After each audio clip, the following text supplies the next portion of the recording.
"Dad, give me your card," he said. "You don't know what you're doing anymore." I looked at the boy I raised and realized I didn't recognize the man he'd become. My name is John Miller. I'm 62 years old, retired, and until recently, I thought I had done a decent job as a father.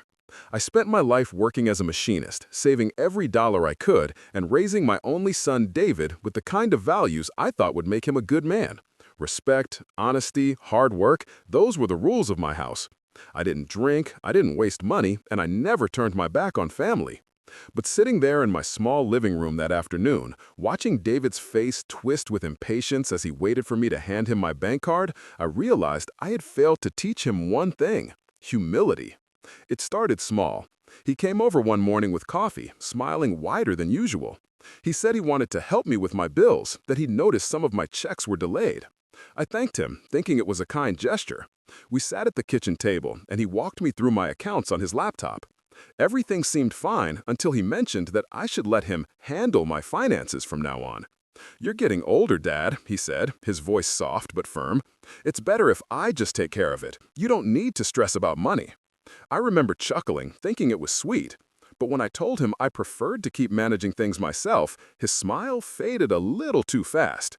Over the next few weeks, I noticed changes. My credit card statement stopped coming in the mail. Then one day, my ATM card was declined at the grocery store. When I called the bank, they said the account had been switched to joint management with my son's authorization. My heart sank. I hadn't signed anything. That evening, I called David. He came over with his wife, Lisa, a woman who treated me like an unpaid babysitter whenever they visited. She stood behind him, arms crossed, smirking. "Dad," David said, "we just want to make sure you're taken care of. You don't understand how fast scams happen these days. You almost sent money to that insurance letter last month."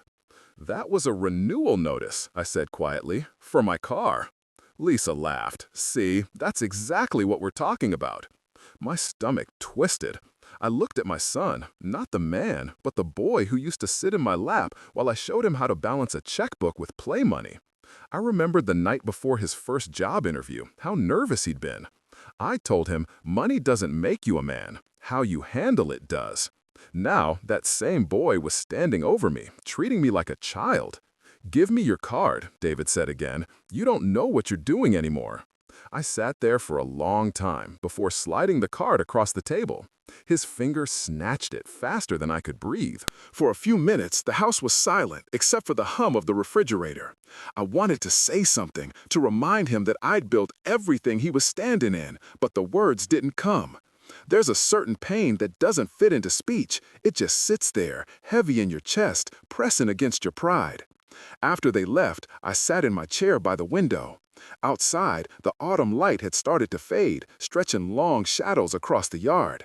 The maple tree my wife and I planted 20 years ago was almost bare now, its leaves scattered across the porch like quiet memories.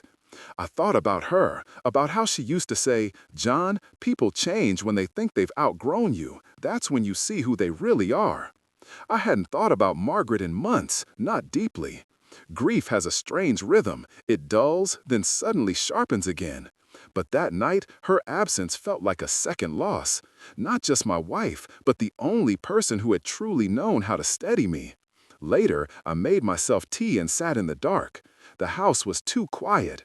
My phone buzzed, a message from David. "Don't worry about paying the bills anymore. I've got it covered." I stared at the words. They should have brought comfort, but they didn't. They felt like a lock clicking shut. The next morning, I walked to the corner store and paid cash for everything, just to feel in control of something. On my way home, I passed the bank, the same small branch where Margaret and I had opened our first account 40 years ago. The manager, an older woman named Denise, still worked there. She waved from inside and I stopped to talk. "John," she said kindly, "how's retirement treating you?" I smiled weakly. "Could be better. Seems my son's decided to take care of my money for me." She frowned. "Oh, did you authorize that?" I hesitated. "He said he had to keep things safe." Denise looked at me for a long time, her brow furrowed. "John, if you ever need to review your accounts privately, you come to me, all right?" That conversation stayed with me. I didn't go inside that day, but something stirred in me, a mix of embarrassment and quiet anger. I realized I had let my son treat me like someone who'd lost his mind. Maybe I was old, slower, but I wasn't stupid. That night, I opened the drawer beside my bed and pulled out an old envelope marked M. Inside was a photograph, Margaret standing by the porch, holding a coffee cup, smiling at me the way she used to when the world still felt small and kind. Beneath the photo was a folded piece of paper, yellowed with time, the deed to the savings account she and I had opened years before. I hadn't thought about it in ages. It was under her name, but we both signed it before she passed. I ran my fingers over her handwriting and heard her voice again, soft and certain. Always keep something in your own name, love. Not because you don't trust people, because you never know when they'll stop trusting you. That night, I slept easier. I didn't know why, but for the first time in weeks, I felt like I still had a piece of her with me, and maybe a piece of control too. The next morning, David texted again, reminding me not to spend too much on groceries. I smiled quietly, folded the paper back into its envelope, and whispered, "Don't worry, son, your mother already took care of that."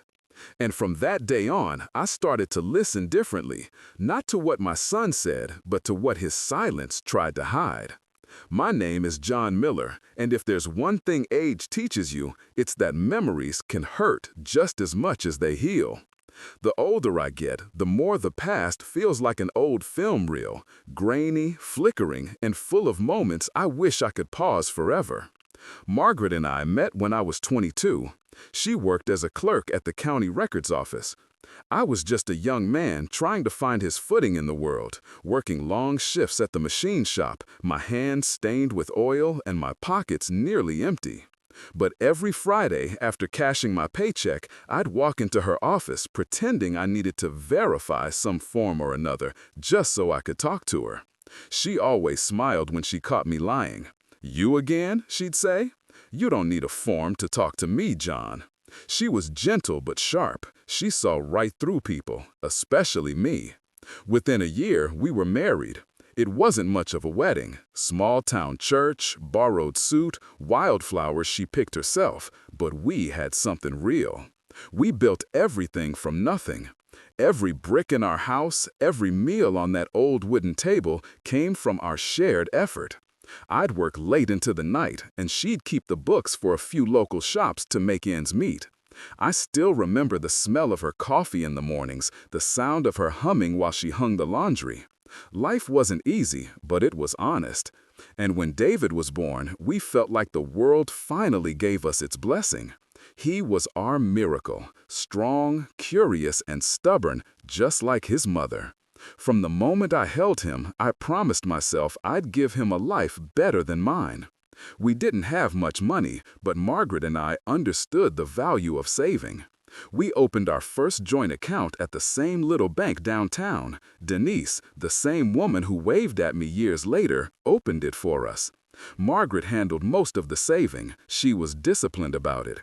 She'd take $10 from every paycheck, even when we barely had enough for bills. "Someday," she said, "this will help us breathe easier." I used to laugh, telling her she was too careful, but she always said something that stuck with me. "Security isn't about money, John. It's about not having to ask permission to live." Those words would mean everything to me decades later. Soil. David grew up watching how hard we worked. We never spoiled him, but we gave him love, stability, and a sense of pride. Or at least we thought we did. He was bright, ambitious, but even as a boy, he wanted things faster than we could give them. When he wanted a bicycle, he didn't save, he begged. When he wanted a car at 16, he took extra money from my wallet when I wasn't looking.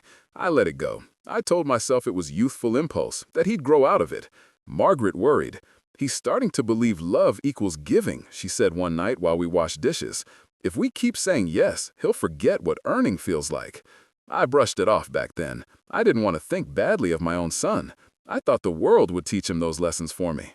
When David left for college, we were proud. Margaret cried at the bus stop, waving until the vehicle disappeared. We sent him money when we could, and I worked extra shifts to make sure his tuition was always paid on time. But college changed him. When he came home for the holidays, he brought with him a new air of superiority, a tone that told me he thought our ways were old-fashioned. Dad, you still use cash? Nobody does that anymore. Mom, why are you cooking so much? You could just order in. It was subtle at first, but it grew. Each year he became a little colder, a little more impatient. He landed a job in finance after graduating and began making more money than I ever had.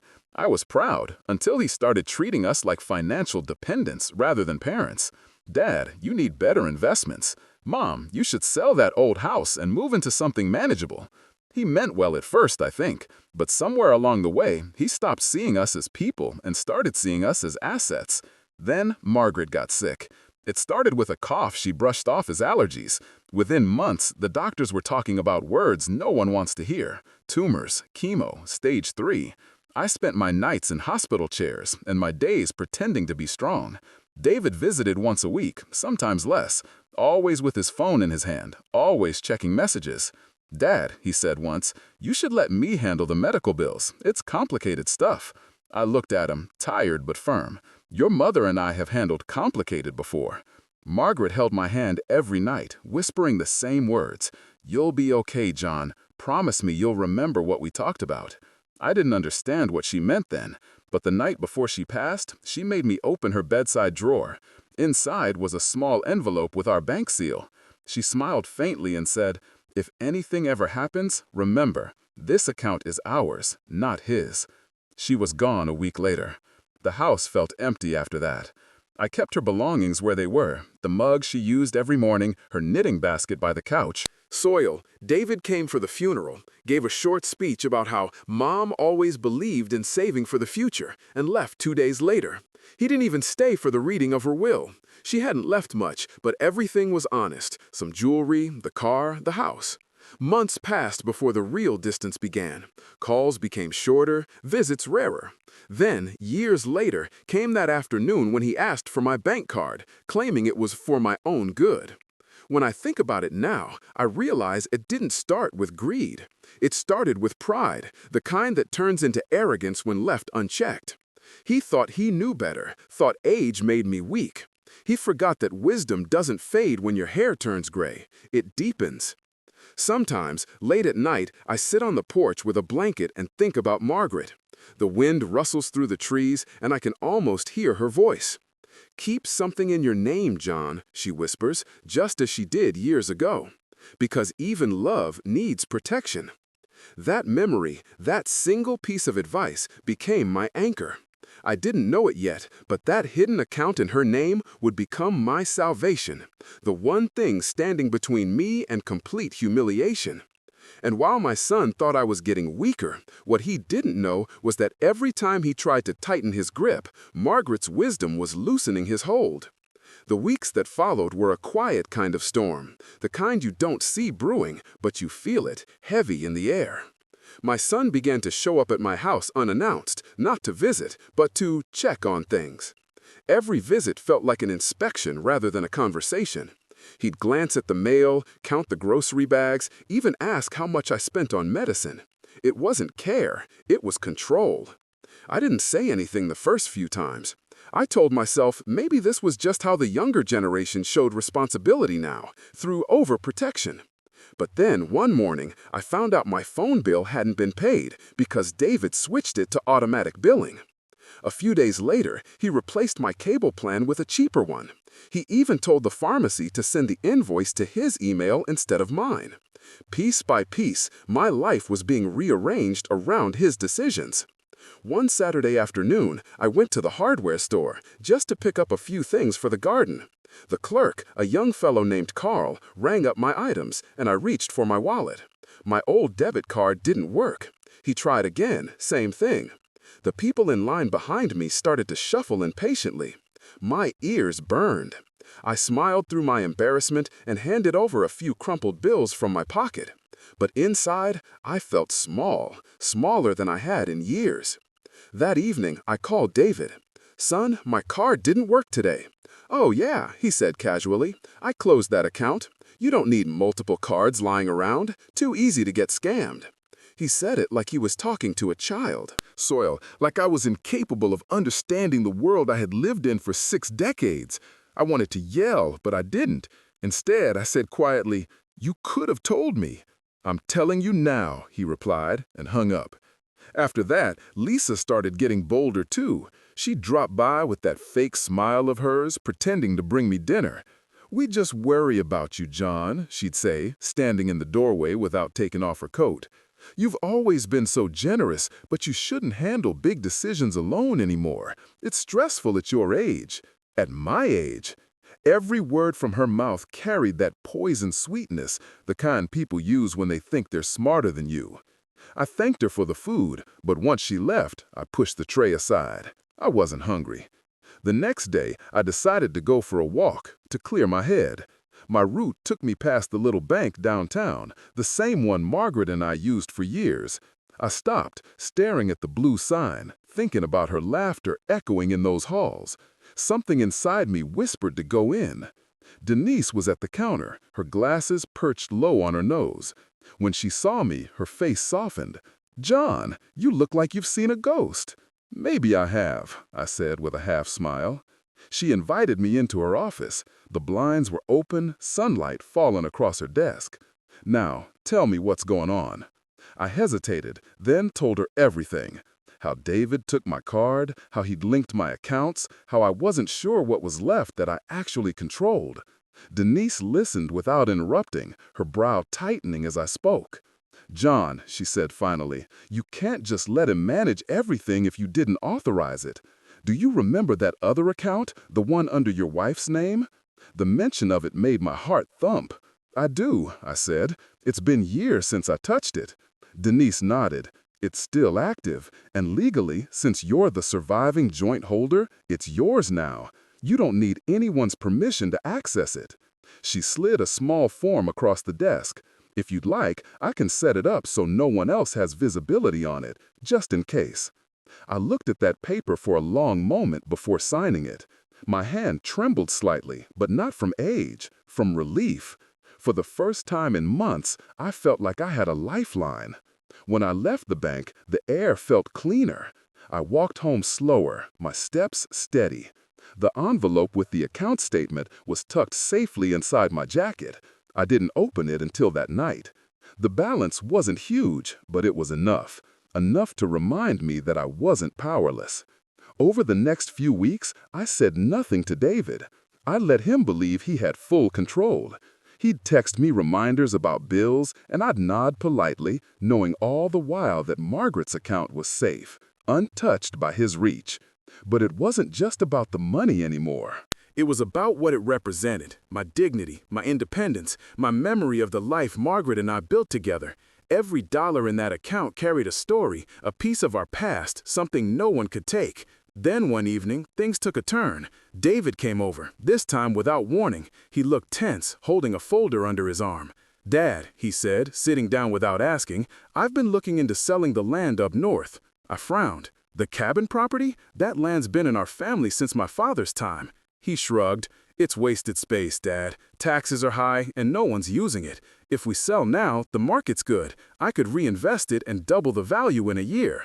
I stared at him. "We? That land isn't yours to sell." He leaned back, arms crossed. "I already spoke with a realtor. They just need your signature to finalize it." My jaw tightened. "You don't sell heritage for convenience, David. That cabin holds your mother's handwriting on the beams. She carved our initials there with her wedding ring." He looked at me like I was speaking nonsense. "Dad, you're being sentimental. It's just wood and dirt."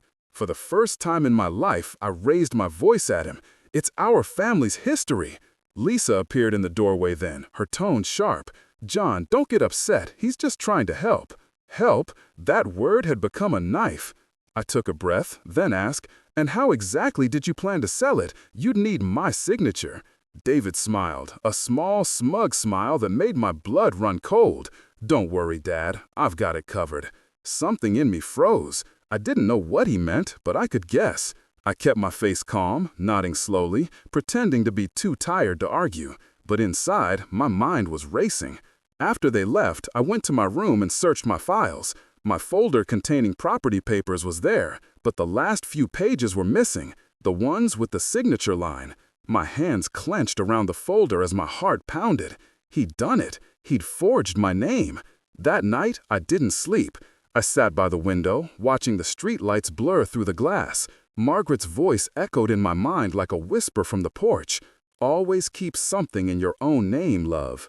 By morning, my anger had cooled into clarity. I went back to the bank and asked Denise to print updated documents for the account in Margaret's name. Then I made quiet arrangements, moving certain funds, locking the rest behind new authorizations only I could approve. From that moment, I decided something important. If my son wanted to treat me like a fool, then I would let him, until it served me otherwise. I'd learned one thing from Margaret: silence isn't weakness, it's strategy. And this time, I was going to let my silence teach him everything he never learned about respect. The day after I discovered the forgery, the air around me changed. The world looked the same, but it felt sharper, as if everything around me had gained edges. The coffee was bitterer, the air colder, and every sound carried an echo of anger I tried hard to bury. I knew what David had done. I didn't have the proof yet, but a father knows when something is wrong with his child, especially when that child has started treating his father like a liability instead of blood. For the next few days, I watched quietly. I didn't mention the land or the papers. I acted the way he expected me to act, slow, confused, harmless. That was my armor. I let him believe I was slipping, the way people assume age equals weakness. One morning, I called Denise at the bank. "Could you do me a favor?" I asked. "I need a copy of any document my son might have tried to file using my name." There was a pause. Then she said softly, "You think he forged your signature?" "I know he did," I said. "I just need to see it." It took her a couple of days, but when I came in, she slid a folder across the desk. Inside was a copy of the sale authorization form for my cabin property, signed, dated, and notarized, except the signature wasn't mine. It looked close, I'll give him that, but the J in John was wrong. My hand always curled it back like a fishhook. His was a flat line. Small detail, but one I'd recognize anywhere. I stared at the paper for a long time, my jaw tightening. My son, my own flesh and blood, had stolen my name. Denise reached over and put her hand on mine. "John, you can report this. I can connect you with our legal department." But I shook my head. "No, not yet. If I do that, he'll just say I'm confused, that I'm old." She looked uneasy, but nodded. "Then what will you do?" I folded the paper neatly, slid it back into the envelope, and said quietly, "What my wife would have done. I'll remind him who he's dealing with." That night, I went up to the attic for the first time in years. Dust lay thick on the floorboards, and the light bulb flickered weakly. Boxes were stacked high, some marked with old labels in Margaret's handwriting. I found one box pushed far back, under a blanket. It was labeled M's Keepsakes. Inside were her journals, old letters, a few family photos, and an envelope with a small brass key taped to the front. The key was for a safety deposit box we'd rented decades ago, one I hadn't opened since before she died. I held the key in my palm, my heart thudding. Margaret had always been careful, sometimes almost secretive when it came to finances. She trusted me completely, but she also believed in having backups, little safety nets that no one else knew about. I drove to the bank the next morning. Denise was there, as always, and when she saw the key, she smiled knowingly. "You still have that old box, huh?" We went into the vault, and she left me alone with the deposit box. When I slid it open, the smell of old paper filled the air, faintly sweet, like time itself had been preserved in there. Inside, wrapped in a handkerchief, were several old documents and one photograph. Margaret standing in front of our cabin, holding baby David in her arms.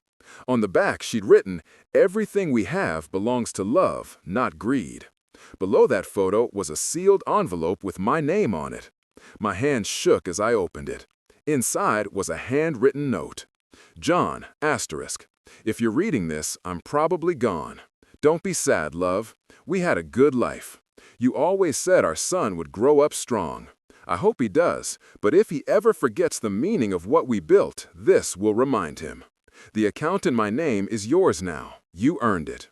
But don't let anger drive you. Let wisdom do what anger never could. All my love, always, Margaret." My eyes blurred as I read it. I stood there in that cold vault, the echo of her handwriting wrapping around me like her voice. That was the moment I knew exactly what I had to do. The next week, David came by again, this time wearing that same expensive cologne that used to make his mother laugh. She'd say, "He smells like he's trying to buy respect." He sat across from me at the kitchen table, tapping his fingers impatiently. "So, Dad," he said, "I went ahead and moved some funds from your primary account. Don't worry, it's all in a managed portfolio now, higher returns." I looked at him, calm and steady. "You moved money without telling me?" He waved his hand. "It's for your benefit. You're not good with digital banking, and honestly, it's stressful for you to manage all that. You don't need to check balances anymore. Just trust me." I smiled slightly. Trust, that's a strong word. He frowned. "Dad, don't start this again. I'm doing what's best for you." I leaned forward, meeting his eyes. "Did your mother teach you that best means behind someone's back?" For a moment, the mask slipped. His jaw tightened and his eyes hardened. "You don't understand how things work anymore. You should be grateful." Grateful. That word burned worse than any insult. I stood up slowly, my chair creaking. "You think I built all this," I said, gesturing around the house, "so you could treat me like an inconvenience?" He rolled his eyes. "You're overreacting. You always do." That's when I saw it clearly, the distance between the boy I raised and the man sitting in front of me. Somewhere along the way, he'd stopped hearing my voice and started listening only to his ego. I took a deep breath, forcing calm. "David, I want you to listen carefully. There are some things in life you can take, but there are others you have to earn. Do you understand that?" He shrugged. "Money doesn't have emotions, Dad." I smiled faintly. "No, but people do. And you might be surprised how emotions can decide where that money ends up." He didn't get it. Not yet, but he would. A few days later, I called the lawyer who had handled Margaret's will years ago, Mr. Blake, an old friend. I invited him for coffee and told him everything that had happened. He listened silently, his brow furrowed. When I finished, he nodded. "I can help you secure your estate, John, quietly. We'll update everything, beneficiaries, transfers, the works. No one will know until it's too late to undo." "That's exactly what I want," I said. It took a few days of signatures, appointments, and document reviews. I transferred my main assets into a trust under Margaret's name, every penny of savings, every bond, even the land my son tried to sell. Legally, it would now revert to her estate, with me as the executor. When David finally went to the bank the following week, ready to finalize his sale, he discovered the account empty. The land title had reverted, and all linked accounts had been legally sealed pending executor oversight. He called me immediately. His voice was trembling with anger. "Dad, what did you do?" I pretended not to understand. "Do? I haven't done anything, son. The bank says you changed everything. You can't just—" "I can," I said softly. "Your mother and I built this life together. It's under her name again, where it belongs." He was silent for a long time before he whispered, "You can't do this to me." I laughed quietly. "I didn't do anything to you, David. You did it to yourself." Then I hung up. That night, I sat on the porch, the air cool and still. The stars were faint, the way they are when the moon hides behind the clouds. I held Margaret's letter in my hands and read it again, every word soaking into me like rain into dry soil. For the first time in a long while, I didn't feel angry. I felt at peace. My wife had saved me, even from beyond the grave. And though it broke my heart to admit it, I finally understood what she meant when she said, "Love isn't about trust, John. It's about preparation." The next chapter of my life wasn't going to be about revenge. It was going to be about remembering who I was and making sure my son never forgot it again. The morning he stormed into my house, I knew it was coming. The sound of his car tires screeching against the gravel outside told me more than words ever could. I sat on the porch with my coffee, calm as a lake at dawn, waiting. The screen door burst open before I even had time to look up. "What the hell did you do, Dad?" David shouted, his voice cracking with fury. His face was red, his collar loosened, hair disheveled.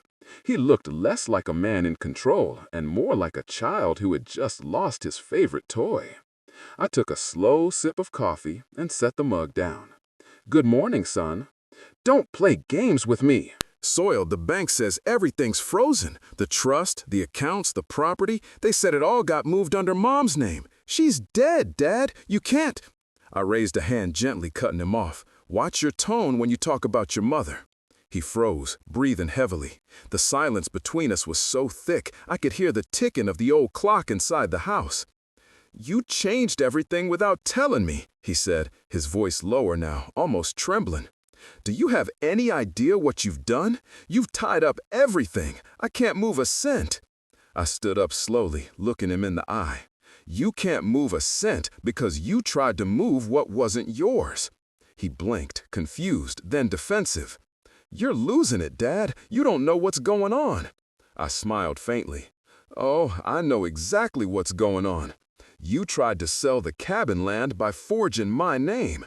You forged my signature, my identity, and now you're angry that I won't let you sell my life's work like a second-hand car. The color drained from his face. You can't prove that, he muttered. I don't need to. Denise gave me the document. It's got your handwriting all over it, and even if I never said a word to the police, you know what you did. His jaw tightened. Dad, listen. No, you listen. My voice was calm but firm. When your mother and I built this family, we believed love was stronger than greed. We believed respect was earned, not taken. But you forgot that somewhere along the way. You saw me getting older and mistook it for weakness. You took my silence for surrender. But I was just giving you the rope to see how far you'd hang yourself. He stared at me, speechless. For a moment, he looked less like my son and more like a stranger standing in the shell of my home. You think you're teaching me a lesson? He snapped. You're ruining everything. The investments, the plans, Your plans, I said softly. Not mine, not your mother's, yours. He clenched his fists. I was trying to help you. I laughed, not cruelly, but sadly. Help me? You took my card, my accounts, my independence. You made decisions behind my back. That's not help, son. That's control. He looked around the porch, maybe trying to find something, anything, to make this conversation tilt his way. But there was nothing left for him to grab hold of. I reached into my pocket and pulled out the letter Margaret had written me, her handwriting still as graceful as ever. I handed it to him. Read this. He hesitated, then took it with a shaky hand. His eyes scanned the words, and for a moment his expression softened. But when he finished, he scoffed and tossed it back onto the table. So what? She wrote that years ago. This doesn't change anything. I picked up the letter gently, smoothing out the crease he'd made. It changes everything, because while you were out there trying to take what wasn't yours, she was still protecting what she loved, even from you. He turned away, running a hand through his hair. This is insane. You can't just lock everything down. I have my own family to think about. I nodded. And maybe that's the only thing saving you right now, because if it weren't for those grandkids of mine, I'd have already pressed charges for forgery. He froze again, his back to me. You wouldn't do that. You don't know what I do anymore, I said quietly. You stopped knowing the moment you started counting my money instead of my heartbeats. For a long while, he didn't move. Then, with a sigh that sounded more like defeat than exhaustion, he turned back. So, what happens now? Now, I said. Now I live my life the way I want to. And you, I pointed at him gently, you start learning what earning trust feels like again. Because until then, you'll get nothing from me. He shook his head, a bitter laugh escaping his lips. You're unbelievable. You think this makes you the good guy? You're just as manipulative as you say I am. Maybe, I said, shrugging, but at least I did it to protect something worth saving. He didn't have a comeback this time. He just stood there, staring at me, his eyes glassy with a mix of anger and shame. Then he turned and walked toward the door. Before he left, I said one last thing. You know, David, your mother always believed you'd grow into the kind of man who could fix anything, I guess she didn't mean finances. He froze, then left without another word. A few hours later, I went down to the bank to finalize the trust paperwork. Denise was waiting with a warm smile. Everything went through smoothly, she said. The account under Margaret's name is now fully protected, and only you have executor rights. No one else can access it. I nodded slowly. Thank you, Denise. You've been a good friend. She hesitated. John, you know, this kind of thing happens more often than you think. Kids trying to control their parents, but not all of them have the clarity you do. I smiled faintly. Clarity comes with years, and losing the person who saw the best in you. On my way home, the weight in my chest felt lighter. The world outside looked brighter than it had in months. I stopped at the florist and bought a small bouquet, lilies, Margaret's favorite, and drove up to the old cemetery on Maple Hill. The wind was cool, brushing gently against the grass as I stood by her grave. I placed the flowers down and whispered, "You were right again, love, about everything." I told her about the trust, the letter, the way David's face fell when he realized what I'd done. I even chuckled a little. You'd have laughed, Maggie. You'd have said, "Finally, John, you used that stubbornness for something useful." A few tears slipped down my cheeks, but they weren't from sadness. They were from relief, from peace. I stayed there until sunset, just listening to the quiet. The world felt still, and for the first time since she passed, I didn't feel alone. That night, David sent a short text. "I'm sorry, asterisk, 2 words. Not nearly enough to erase what he'd done, but it was something. I stared at the message for a long time before replying. "So am I, asterisk." I didn't mean I forgave him yet. I just meant I regretted what it took to make him see the truth. When I set the phone down, the house was quiet again, peaceful, the way it used to be when Margaret would hum while cooking and I'd read the paper by the window. I leaned back in my chair, closed my eyes, and whispered, "Justice isn't always loud, is it, Maggie? Sometimes it's just quiet enough to hear yourself breathe again." The night wind moved through the curtains softly, carrying her memory through every corner of the house. And for the first time in years, I smiled without bitterness. Because justice, in the end, had come not from anger, but from love, protected wisely. The days that followed were quiet. The kind of quiet that feels earned, like the calm after a storm that has torn everything apart and left only what truly matters standing. I woke up every morning to the sound of birds, brewed my coffee, and sat on the porch where Margaret and I used to spend our evenings. The air was cool, the light golden, and for the first time in a long time, peace didn't feel like a stranger. David didn't visit for a while after our confrontation. I expected that. Some wounds need time, and pride always takes longer to heal than pain. He called twice, each time brief and awkward. "Hey, Dad, just checking in." He'd talk about work or the kids, never about what really mattered. I let him talk, and I listened, because sometimes silence says more than anger ever could. I didn't tell him that I had changed the will again, or that I'd placed a portion of the money in a fund that would only become available to him after my death, and only if he met certain conditions. Conditions like maintaining steady work, avoiding debt, and spending time with his children. I didn't make it about punishment. I made it about redemption. I wanted to leave behind not revenge, but a path back to decency. Every time I thought about Margaret, I smiled. She had seen all this before I ever could. Her wisdom ran deeper than mine. She had known that love sometimes means protecting someone from their own worst instincts. That's what her secret account was, her quiet shield, her way of loving both me and the boy we'd raised. One afternoon, I drove up to the old cabin. It had been months since I'd been there. The air smelled of pine and earth, and the path was littered with leaves. The porch boards creaked just like they used to. I opened the door, and for a moment, it felt like walking into another life.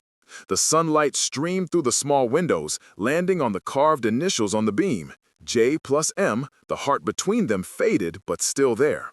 Dust motes floated in the light, and I swear I could hear her laughter echo faintly in that little wooden room. I spent hours there, just sitting, remembering. I made a small fire, boiled tea on the old iron stove, and talked to her like she was sitting beside me. "You'd be proud, Maggie," I said softly. He's learning, slowly. He's got your eyes when he looks guilty. You know that. Maybe that's what'll save him. When I left, I locked the cabin door but left a note on the table, a letter for David. I didn't know if he'd ever find it, but I wanted it to be there when he finally understood what legacy really means. The letter said, "Son, one day you'll stand where I stand. You'll be the one who has to decide whether to give or protect. I hope by then you'll understand that money isn't power. It's only a mirror. It shows what's already inside you.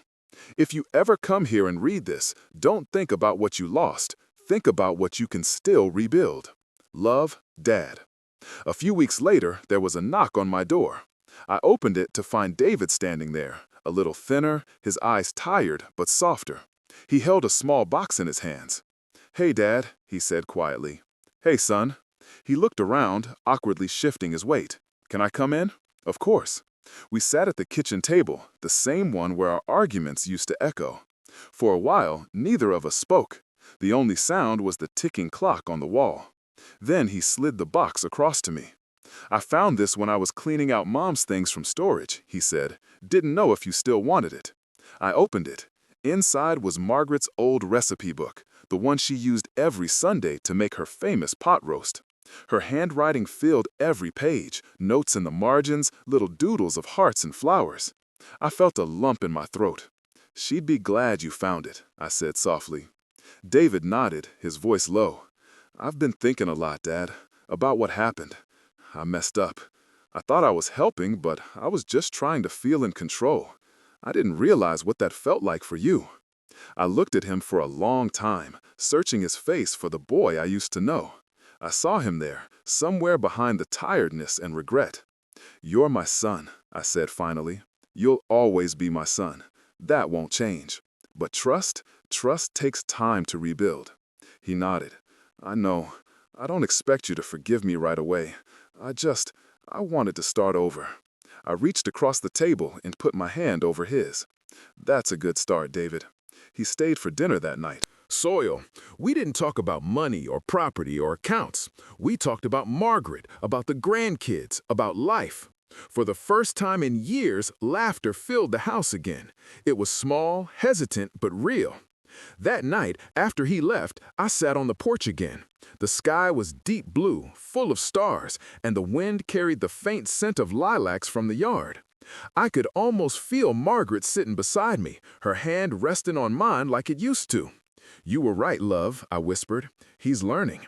It just took losing everything to see what really matters." I thought about what I'd been through, the humiliation, the anger, the long silence. It wasn't revenge that brought me peace, it was understanding. Age has a strange way of teaching you that justice doesn't always mean punishment. Sometimes it means guiding someone back to the truth they've forgotten. I made a decision that night. The account Margaret left me, the one that saved me, wouldn't end with me. Half of it would go into a scholarship fund in her name for single mothers in the county. The rest would stay in the trust for the grandkids, untouched until they were old enough to understand what it means to work for something. That's how I'd honor her memory. Not with revenge, not with bitterness, but with love turned into action. As I finished my coffee, I heard the faint sound of laughter from down the street. Neighbors, probably, enjoying the evening. I smiled, remembering how Margaret used to say that happiness doesn't vanish, it just changes houses.